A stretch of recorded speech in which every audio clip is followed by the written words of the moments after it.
can't see, but you all can look right out the window. And what we're talking about is literally right there. So that's the stream we're gonna restore where that lake is now. And we're gonna remove the dam, which is just about the edge. You can't see the physical dam because it's below, but the edge of the water, that's the dam that we're looking to remove. So it's just right there. All right. Great, we've got a few people online. Nice group here. I'll start presenting. It'll be casual though, so feel free to ask questions as we go. So I'm gonna share a little bit about Ferncliff. I'm gonna share a little bit about myself, and then walk you through the process of how we have engaged in this and where we are in that process. And then at the end, I hope that you'll know enough that you can lift this project up in your own congregations, your own churches, so that we can, as a group of people, really lift up earth care, stream restoration, these types of projects within our denomination, then the Christian faith, and just really within the whole United States.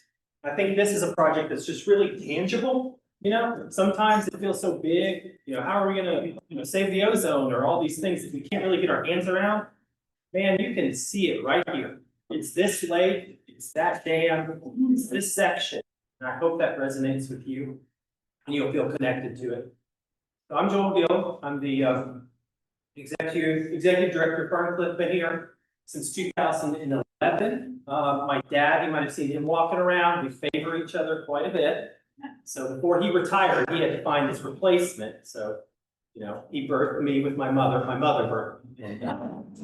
But I'm a PK. He's a minister. He was at a small rural church in Indiana when I was very young. He brought a youth group down to Arkansas, down to Perryville, Arkansas, the Heifer Ranch. Maybe you're familiar with Heifer International, that nonprofit. On a service group. Found out I had a job, loved that beautiful space. We ended up moving down here in 1985 as Yankees, coming to rural Arkansas. But they accepted us and had a wonderful childhood, being able to explore, 1,200 acre ranch. And even when I was in Indiana, given that time and space to explore the living things, the wonderful world around you, was such a sacred time for me. You can see in this picture, I've got it with me, I think I was maybe 3 or 4. I've got a sheep jawbone in my hand. I was very proud. But those were the types of toys I played. Sticks and finding kittens in the hay mow and all that. And that's what really special. You may have some of those moments for you. A ditch or a creek behind your house, that's really a magical place. For me, that's where I still feel God closest. And so, anyway, I want to share a little bit about that. And this project and at Ferncliff and being able to work here, it's just been such a great fit for my personal and professional goals. This project, the stream restoration project, it's probably the thing I've worked on the most in life. That just, when you work on something that just like, this might be why I was here. This is it for me. And I'm very passionate about it. And I'm excited to see where we're very, very close to making this happen. It's taken a while. You've been at Ferncliff, you've seen the physical space, but there are a few other things that we do. We have our disaster assistance center, we have our nature preschool, which is really cool. And then we have our camp and youth programs too. So it's really turned into a multifaceted nonprofit, but the physical place is very important. And we want people to be able to come here, connect with creation, to restore themselves. I'm going to play a 90-second video. We paid for it, so I want to use it. Just about Ferncliff, so hopefully the sound works. Ferncliff is a place where my soul is. I honestly can't think of a place I would rather work or be.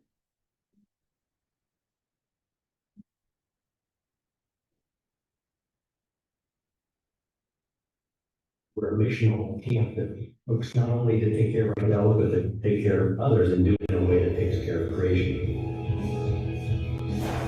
Camp is a lot more than the roasting marshmallows and hiking and singing songs around the campfire. When it comes down to it, campers are going to remember how they were treated and how they felt.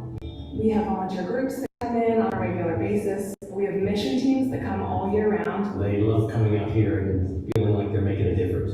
You don't have to have kids in a classroom, how they're able to be a friend, cooperate, problem solve. We see the biggest growth outdoors. We have things that you might expect at an upscale hotel, but we are providing those in a pastoral environment on 1,200 acres, 10 miles west of Little Rock. I'm convinced that just about everybody that comes out here will have an amazing experience. This is a place where you can feel connected to something bigger.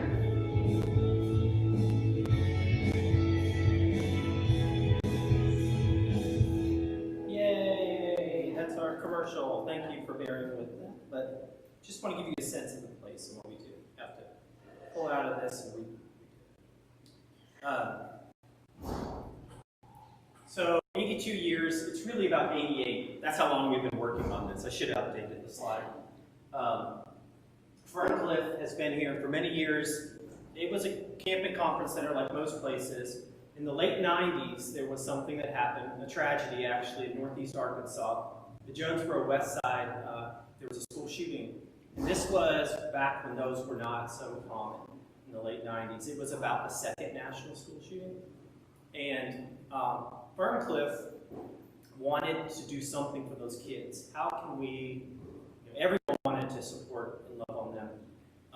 So the director at the time did one thing every day for a month to gain the trust of that community. And it worked. And those kids came to Ferncliff from that summer, they were 7th graders, until they graduated high school for a camp of healing, because camp in itself is healing. And those experiences changed Ferncliff from being a place where Presbyterians mostly came and hung out to saying, how can we use this space to respond to the needs of the world and the needs of our community?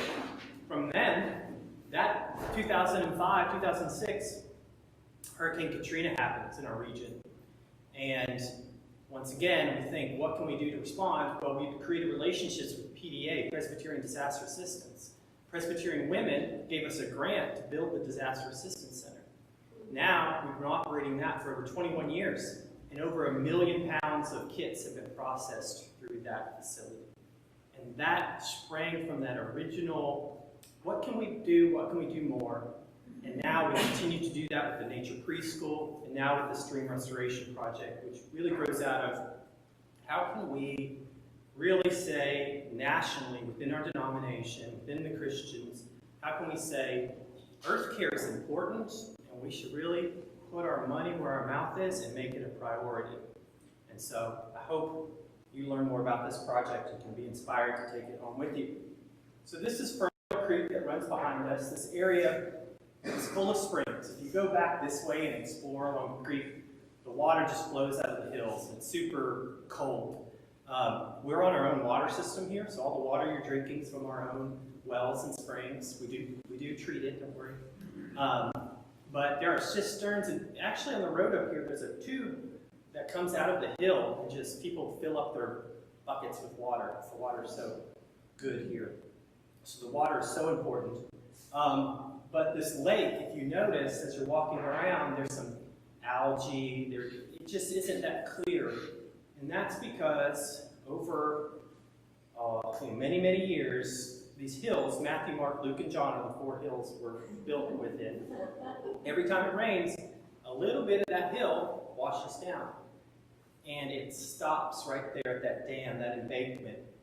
And so our lake is becoming very shallow, very warm. We're getting more, as there's some development to the south of us, we're getting more chemicals in there, and it's become unhealthy to the point where the health department actually said, you can't have people in there, and so we need to do something about it. You can see this picture here. This was about 20 years ago. We drained the lake, and we brought in heavy, these are huge bulldozers, and look how small they look. And we did over 100 truckloads of sediment, and we could have done that 30 times over. And so instead of doing that all the time and the expense that requires, why don't we let it be what it wants to be, which is a stream? And so we had a couple friends, I call it the spark or the trickle, that moment, right? Supporters, one of our architects who's been with us for a long time, they were at a dinner and his wife said, well, why don't you just let it be a stream? And I'm like, that is so smart. And so we've brought a lot of people together. It became a part of our strategic plan, and we're working through that. You'll notice if you travel up to youth camp, we've got some buildings. This was actually recently renovated, but the stream restoration is the most exciting part to me about our campaign. It's not about buildings, it's not about more guests and more operating income. It's about this is the right thing to do, even though it's a financial investment. This is the long-term right thing to do for this area. And we need to put our money where our mouth is and be an example to others. So that's kind of where we are. It takes a lot of people. And whenever you do something like this, you've got to be in it for the long haul, and you've got to invite a lot of people to be your friends and your allies, and they keep showing up. This is a group that's been showing up for about 5 years. Informally, I call them the Stream Team. They're from the Department of Agriculture, Arkansas Department of Agriculture. They're from the Arkansas Game and Fish Commission, the Nature Conservancy, Ecological Design Group, which is our engineering and landscaping group, University of Arkansas Landscape Architecture students, and then McGeorge Contracting, where if you're not from this local area, you wouldn't know that company, but that's a big earth-moving company. That's a we build interstates company, right? We don't generally think of those as champions of conservation and environmental causes. But this group, they're actually our neighbors, they own some of the property out here, have really engaged in this project and are going to help do a lot of the work that we need in terms of they've got the equipment to do it. And I think for them it's a way to recognize, hey, we do make these big roads, and sometimes we have to disrupt areas, but we want to show that this is an important thing to us. So they've been really great partners so far as we've been thinking about this. So this has been since 2018. And what is it, 2025? So 7 years? But we're getting very, very, very close. So here's just a timeline. Gets us to today. Fundraising, that's what every executive director loves to do. Actually, I do really enjoy it. There's some of the most intimate, powerful moments are when people are making really big commitments for themselves. And to be a part of that is really, really special. So, I try to remember that I'm not trying to, take people's hard-earned money. I'm inviting them to participate in something that's meaningful for them. I'm matching their ideals and what they see as important in the world with the opportunity that we have. And so I try to stay in that zone. And so we're still working on it. We're still working on fundraising. If you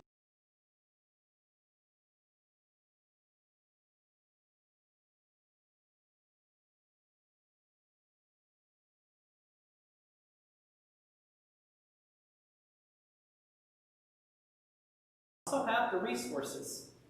Every bit helps, and so we're getting really, really close. This kind of shows you what the landscape will look like from an aerial view once we're done with the project. This is the stone bridge that, if you're here in person, you can see right out your door, and then this flows that direction, which is north.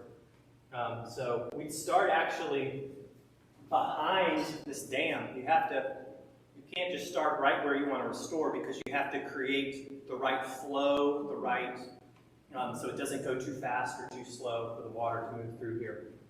So we're going to do lots of stuff.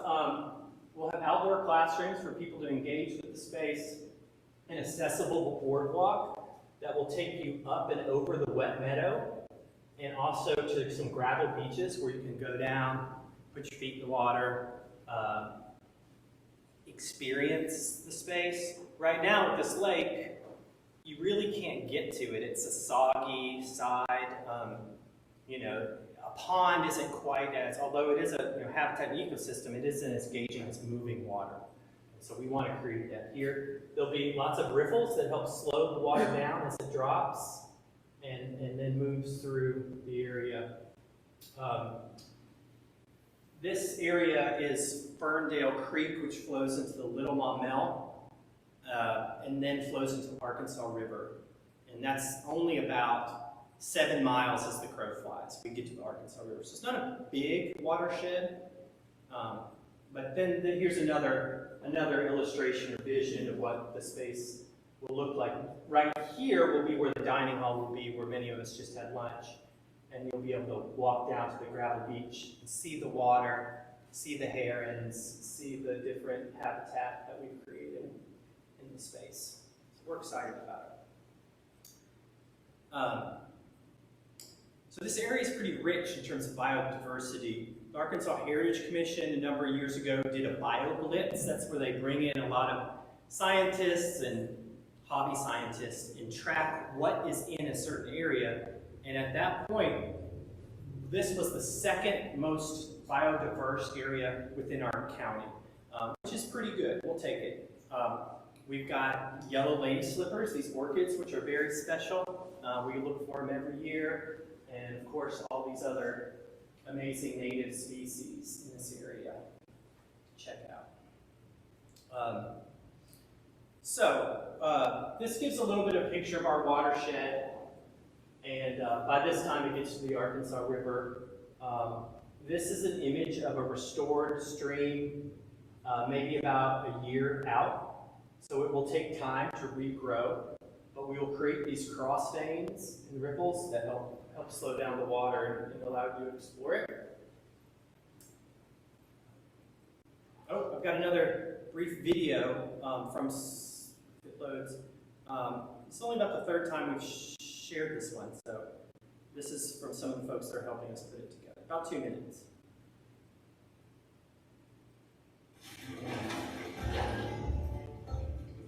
Wow, good stuff. Crayfish, garter, Western-made crayfish, and Ferncliff garter. I work for the Arkansas National Heritage Commission, and we were brought in to assess this creek and do a survey and see what kind of species are here. Arkansas in general has lots of biodiversity overall, lots of aquatic biodiversity especially, and it'll be even better once there's more connectivity for downstream. Caring for creation is a real important part of our mission. Many years ago, they put the dam up and we used that lake for many years, but now it's not good for our environment. It's full of muck and mud, and I think what's very exciting about this project is that this is really Ferncliff, a faith-based organization, a Christian organization, saying that caring for the earth, restoring the gift that God has given us in this planet is important, and it's worth investing in. This lake is a great example of lakes all over Arkansas, and for that matter, all over the country. Small impoundments that were built, and at a point in time, like any other man-made object, you've got to renovate it, replace it, or get rid of it.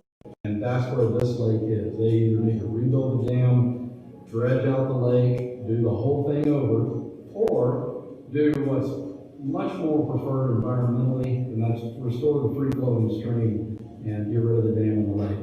Through this process, we learned that there's a species of fish that's really only found in central Arkansas. This is the fish in question. This is the blue-bellied darter. This creek is the only one south of the Arkansas River that it's found in. And so our dam right now is stopping that fish from being able to pass through and spread its genetics down to the other section. And so it's just one more example of why this is an important thing to do. We're creating more habitat for the species. Restoring that connectivity and letting them inhabit the entire reach they would have been in normally is going to be a big benefit to that species, and many other species as well. This really does require a multi-partner effort. You cannot just willy-nilly do something like take a dam out. It doesn't happen overnight. It doesn't happen in weeks. It happens in years. And it takes a management plan, it takes patience, and it takes understanding of how to work with a system like that. Removing dams and restoring streams is expensive, it's timely, it's technical, but we're all interested and here to support all we can because they are doing the right thing. Sometimes big environmental tasks, social tasks can seem overwhelming and we don't know where to start. So starting here in a place that a lot of people hold sacred, I think is a great first step. Yay! I got goosebumps. You did or not. So Dustin, the one who was with the kick nets there from Arkansas Heritage Commission. He'll be here in about 30 minutes. And for those that want to go down into the stream and do what he was doing, explore it, see what you can find, and really, be a kid, like, the wonder of a stream. So I'm really excited. I guess the natural resource folks that have been involved in this have been amazing resources. They've been here every time we've asked. They've been incredibly supportive. And so I'm just really, really grateful for them. This is the Plains bluebelly darter. So this is its own species. It's similar to the orange-throated darter, which is much more common throughout Arkansas and Missouri. But this guy is endemic, only found in central Arkansas. So very special. And like he said, this stream is the only one south of the Arkansas River that it's been found on. And so I'm like, I've got my mascot. And now we just need to get the T-shirt and go out and fundraise. Because come on, that's a looker right there, right? Isn't that beautiful? You'd wear that T-shirt, wouldn't you? All right, we can do that for a donation. We'll work this out. But it's right. Taking care of the least of these, right? When Jesus tells us, maybe he didn't say the Plains bluebelly darter, but this little meat guy needs our help, or girl. So today, when you find them, they will not quite look this colorful. They'll be a little more muted in the fall. In the springtime, they're very colorful. There's a lot of other cool things in there too. But this is our main guy, the Plains bluebelly darter. Are the males and females equally going to color? Ooh, that's a great question for Dustin. But I honestly don't know. I didn't ever ask him. It's a good one. Yeah, most of the natural world is like, yeah, those males are showing off, right, to attract the male. But there's this other fish in there, I forget what it's called, but it's so cool. The male mimics has these nodules on the front of its head. They almost look like horns that are starting, but they're round. And what they're mimicking, they're supposed to look like eggs because they're trying to show the females that they're really good at tending eggs. I don't know if that's Ask Dustin about it. He will show you. It's amazing. I'll take care. Yeah. It's pretty cool. So, I don't know what they'll bring today. Probably kick nets, and also they've got this like Ghostbuster backpack, and then they'll put these little, they shock the water, they actually electrocute it, and then the fish come up, and then they can gather them, and then they're stunned, and then they can put them back without harming them. And then we can look at them and pass them around, and then get them back in the water. Okay, so we'll go to a little technical part just for those engineering, geeks out there. One thing when you do restore a stream, you have to get a lot of permits, and one of them is related to the wetland delineation. If you're going to do this, how's it going to affect wetlands, and how are you going to replace that? So we had to come out, and actually around the edge of the shore, this whole area is considered a wetland because it's got the plants and it's got the right soil. And so we've measured it because we have to make sure the project that we do, which will have way more wetlands, but we have to prove it to the Corps of Engineers, will do that. And this is just more kind of where we are on the watershed. So this is the engineering plans, kind of the overview engineering of what it may look like. And so this kind of shows 10 different sections, starting just up here about 50 yards, and then going just below the dam through that area. So it's about a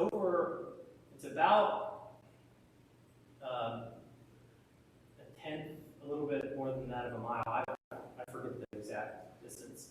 So this is what the engineers can do. They're making sure that the drop of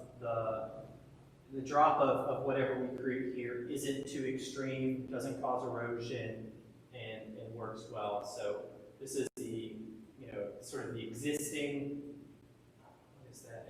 And then kind of moves throughout there. This actual reach will be about 40 feet wide. So when you think about the bridge there, that stream will be moving kind of through there, about 40 feet wide. So all along here, so when you have a bend, to keep that from scouring, they install tow wood, which is take a tree that's been knocked over, has at least 10 feet of the trunk, and it's at least 10 inches in diameter, and the root wad intact. And they take that and they lay it down with the root wad facing the bend, so that stabilizes the stream, and it creates a lot of habitat, and it's an organic material. So, how do you find that? Where do you take those trees from? A lot of times you have windstorms, you have tornadoes, things like that push that stuff down. If you can go gather those pieces, it's really helpful, so you don't have to take down trees that are already doing their job and are existing. We will, our hope is to be able to get as many. Also, the county, they keep a big pile of those, and if they just burn, and we're like, okay, we're going to start gathering. We have a field. We're going to start gathering our material soon, because we plan to start on this project this coming May if the funding is in place. So this is just a more intricate, like how you do it, and this is the tow wood facing out. This is all engineering stuff, but you got to get engineers involved.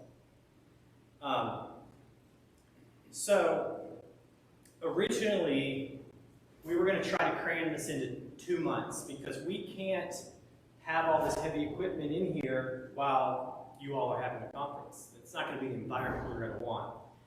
And so our idea was to do this during the summer when we run our youth camp. Historically, we haven't had adult retreats. And so that means we've got a tight window to get a lot of work done.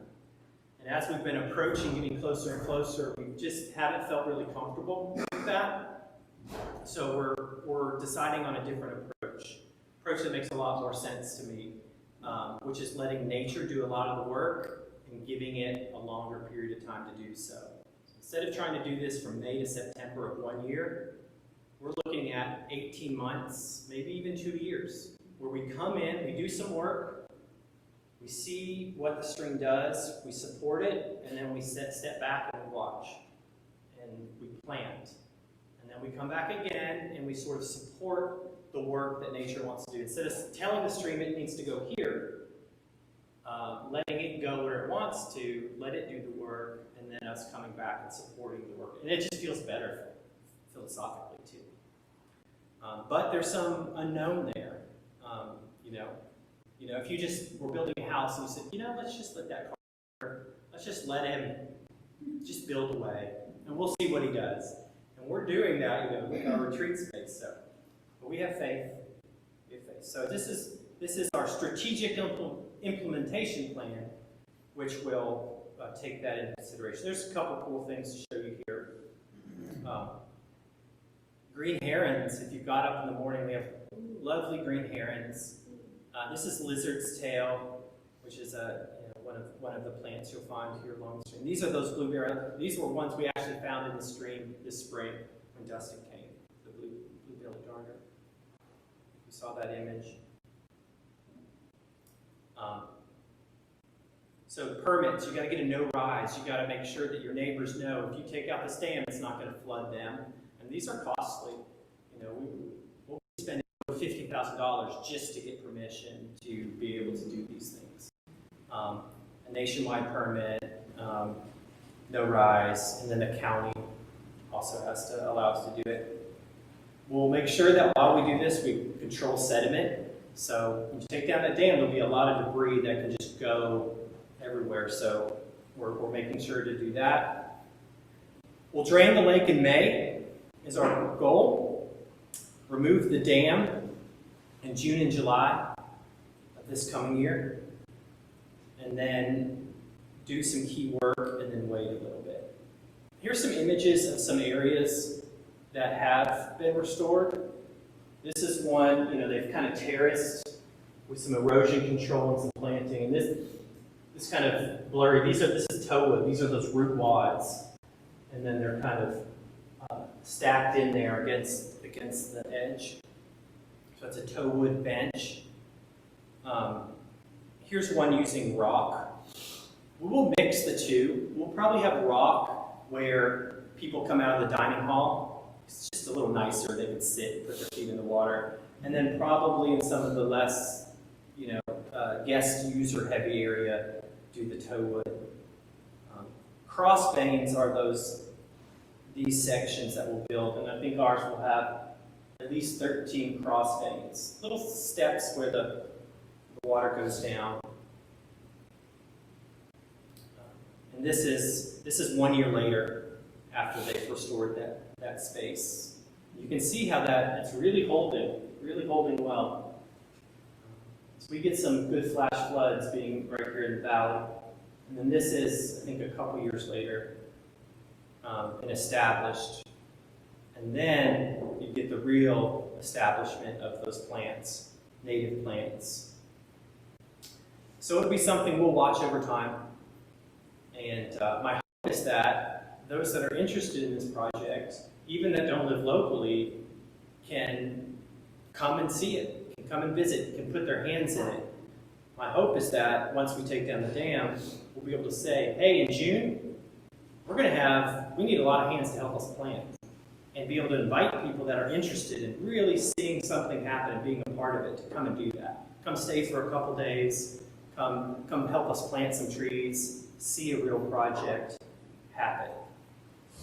I know we've got a little more, but for anyone that wants to stay in touch with this project, if you put your email, we'll keep you up to date on those volunteer opportunities and also let you know how the project's going from a fundraising standpoint and from an implementation. So this could last until 2027, 2028, but it'll be an ongoing thing that for decades, campers and guests will be able to enjoy. So this whole area will be changed, but it'll be restored. I've been trying to think of, is it taboo to use the phrase resurrected? Right? Within body and faith communities, like this won't be the stream that it was 100 years ago. It might take 3 years. There you go. Yeah. But I think lifting this up within our denomination, lifting this up within there are many churches, and you might be a part of one, that is an Earth Care congregation. And you've been able to get that's something proud that you hold, and you probably continue to do things in your local community. I'd love to see is if there's a national project that either PEC or some group says, you know what, we're going to put a lot of effort here, and we're going to lift this up to the whole denomination because we think this is important. And we volunteer to be the first one, but our hope is that it just doesn't affect this, but then folks in Michigan or folks in California say, you know what, we've got a big project. Let's lift this up to the denomination and make this something important, part of our identity, not something that's, not really fun. I can't find the money in our denomination for it, but I know I'm preaching to the choir here. Okay, so yeah. Huge question. Okay. And I have done research on this, but is like the Hoover Dam, is that ever able to be even tackled as a restoration project? Could you ever do that? Is that come up in your circles? I have not thought about that specific situation, but I guess you're just talking about something that large and that huge. They probably said you never could have built it, right? I would say that yes, you could take it down. The thing that you'd have, my guess would be, Hoover Dam provides a lot of electricity. Oh, yeah. And so a lot of times when you're talking about conservation broadly, when you're not preaching to the choir, you've got to talk a little bit financially. And so, you got to find a way. So my answer to your question is, I don't know. I think it could be done, but somehow that would take a real big political movement. But if we start on this, then maybe we'll get to the Hoover Dam. Here we go. Right? Yeah. Excuse me. I grew up on the Olympic Peninsula in Washington State, and was very close to the decommissioning and then deconstructing of the two dams along the Elwha River. People came flying in from all over the world to pay attention to that particular deconstruction project. Huge benefit in terms of 5 species of salmon started coming up even above the second dam's deconstruction site within like a couple of years. It astonished everybody. And now what is happening is the realization that global warming is warming up the streams such that you end up having low stream flows at the very time that the fish are trying to spawn. You have the reality that the timber companies are still being given leases up in the drainage areas that would be feeding the Elwha River. And all of the politics, I can't even think of how many tens of millions, hundreds of millions of dollars went into that deconstruction project to bring the river back. And now all of the other players that are still doing business as usual are taking actions that are actually removing the potential that was in the original seed idea. So I'm just wondering here, I don't know if you have any folks that have not been involved, who maybe need to be brought on board in terms of really long range thinking. That's, I don't know if you've got timbering and all of that sort of thing, but. Yeah, we try to think about things holistically. We have a forestry stewardship plan. We do select, we have 1,000 acres to our south, and we do selective harvest, but we don't do clear cut, and we've established that. And because a healthy forest needs to be managed that way.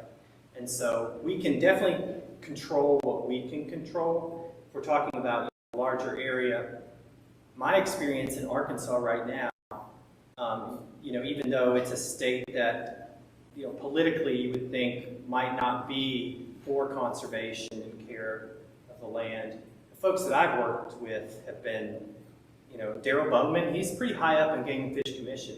His passion is animal removal. Tate Wentz, who wasn't on the video, he's pretty much like in charge of water in the whole state of Arkansas. And that guy's been on this project for 6 years with me. And so I think we've got people, I think in our environment, you just have to, the language that you use is important from a triggering in us versus them. You talk about conservation, you talk about water quality, you talk about floodplain improvement, you talk about economic production from tourism. Those are sometimes the things that you need to talk about, even if they're not on the top of your list. They may be higher priorities for some of the folks that are real decision makers. I think understanding we're all neighbors, we're all friends, trying not to get on the opposite side of the table. It's so hard when you see these people doing things that make you so upset. The dear friend who just talked to the other day, the national parks issue, right? She loves national parks and it's emotional for her to think about.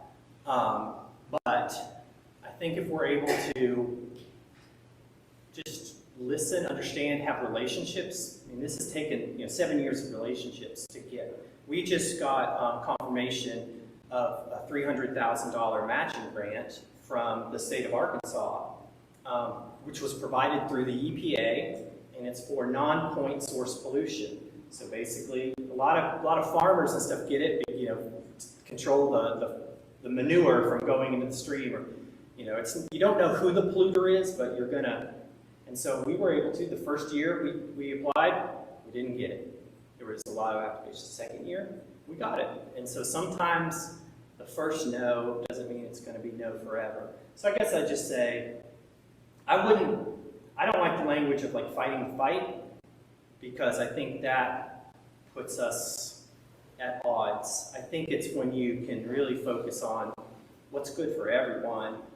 Now, I know there are moments where you're going to have conflict. If you can do that in a really calm way. Our project has not experienced any conflict because it's very local. But I understand the projects that you've worked on affected many, many people. Anyway, that's a long-winded answer.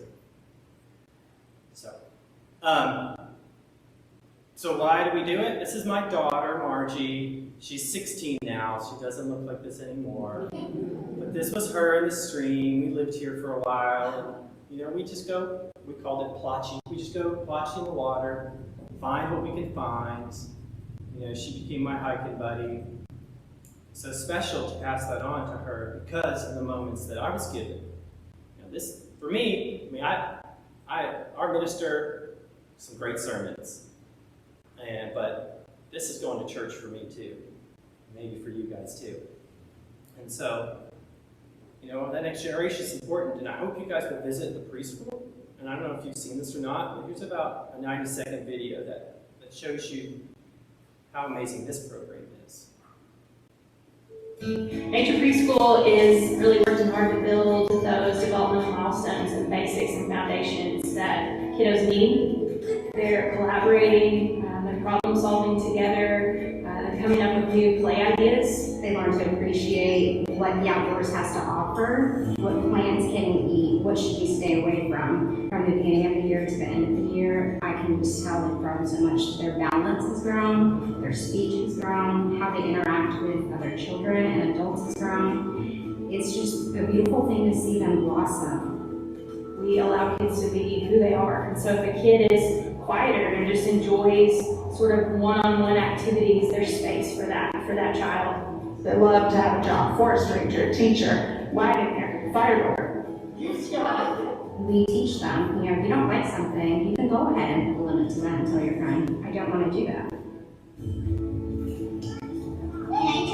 We are raising little humans to love the outdoors and love each other. You can do this. You don't have to have kids in a classroom. It's really about letting the child find their own sense of wonder. It's a magic above it. Chills again for me. Rachel and her whole staff, this will be our 10th year anniversary of that program, and it has really influenced a lot of the things we do in our camp and our retreats, and she's just really a leader in that work, and you know, it's growing, I think, nationally. So please visit her if you get a chance. So what do we have? We've got $300,000. We've got about $420,000 that Ferncliff has said, hey, we're earmarking this to the stream. We'd like to get closer to $1 million, right? And we got till May, and so, you know, that's going to take some big gifts. That's going to take a lot of little gifts. But, you know, I want to invite everyone to participate. And if this is something that really means something to you, or maybe it means something to your congregation. There are some congregations out there that have some significant foundations and ways to support things. There's others that don't. And there are people that are the same way. And so if you think that, hey, I could volunteer, I could pledge some money for this project, or I could at least be an advocate and maybe take a letter to my session to say, you know, as an Earth Care congregation, I think it would be really cool to support this project and be a part of it. And so I do have a sample letter and some handouts for you to consider helping us in that way. So questions? Questions for me? I know we've asked a few. Yes. How can we sign up for planting trees? Yeah, so give us your email and you can write, I want to plant trees. And then, because it's going to be hard, we don't know exactly when that's going to be, right? And you're going to need to travel. Use your email there. Yeah, there's my email. You can email me, you can write your email down and just say you'd like to know. Because there'll be a point where we'll want to know who wants to do that, and we'll be able to put that out and, you know, come down for a weekend and go, oh, wow, last time I saw that link was full, now it's not, and be a part of it. Bring a youth group, bring your partner, bring a church group. I'm going to provide that opportunity, so I'm not just saying, hey, give us your money, but give us your time, and then you can know that you really, you know, yourself, you were involved. I think that's important. Yeah. So we have a mission team program, and they typically, the disaster assistance centers where they serve, but they also go out. So what we're going to try to do is we're going to give people both of those experiences. Lynn? Yeah. Ma'am, is that another lake above this one on the watershed? Yeah, so this lake or this one or this one? This one? That one was one. So this is the Arkansas 4-H Center. There are neighbors to the south. This actually used to be Ferncliff, too. Okay, back in the 70s, Ferncliff has gone through ups and downs. A lot of camping conference centers, mainline denominations are really struggling. A lot are closing. So we sold that to them in the late 70s, and it's a big lake that they have. So the difference between our lake, because we have another lake too, and people are like, well, what about that dam? And this is why I say the difference there.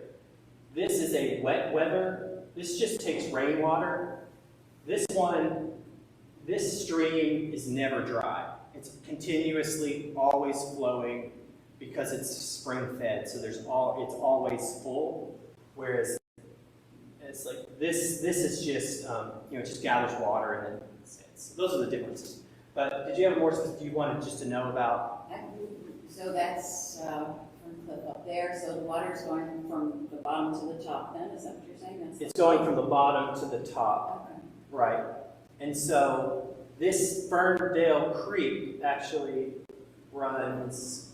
Well, there's a couple places, and here's one branch of it, and up here. So this isn't actually taking the creek. It is part of the watershed, but it's not the stream itself, if that's what you're asking. How far do you have to go upstream to get to what it should look like? And I always forget what upstream and downstream. Upstream is that against the current, downstream is with the current. Yeah. Upstream, so if you just walk up here, you can even walk on this little road and kind of go back or past our little water plant. It's beautiful back there. And you'll see the stream gets very defined, like about 12 feet across everywhere. But you'll also see back here, it's kind of sloughy, and we've got this backflow that's kind of gross. The beavers love it, but it's because of the impediment that we have. It backs it up, and then if you go past the dam, you'll notice a lot of erosion. And so that's caused because the water comes in, it's real violent. But your question, if you go up about a couple hundred yards, actually, and we own all this property, this area, there's a pull-in, we call it the Berry Trail. It's a 4-mile, beautiful walk.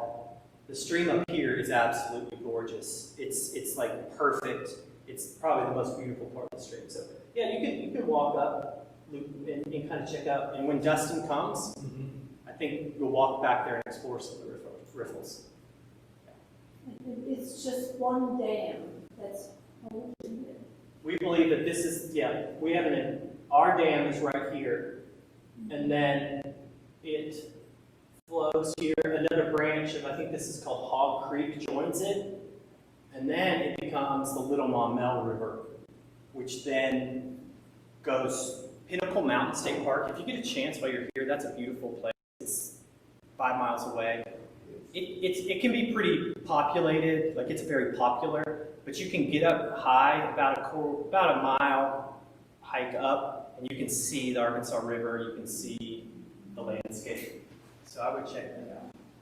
So I don't quite understand. So there is a dam, but there's still some flow below, so it flows over the dam? It flows over the dam. So when we get, right now if you look, it's trickling over the dam. Okay.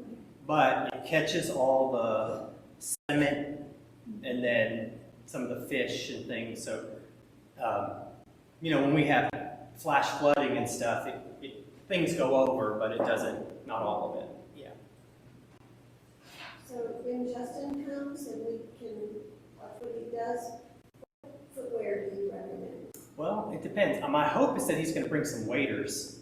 So you just step into these overly sized and you can get in with whatever you're doing. If you wanted to get your feet wet, you could throw on some Tevas or Crocs or something. So we'll see what he brings. And, just throw your shoes on the side and get in there. Enjoy it. Yeah. All right. Well, I'll hang out and be there when Dustin gets, and I appreciate y'all. And I do, these handouts are useful. I'd love to stay in touch with you.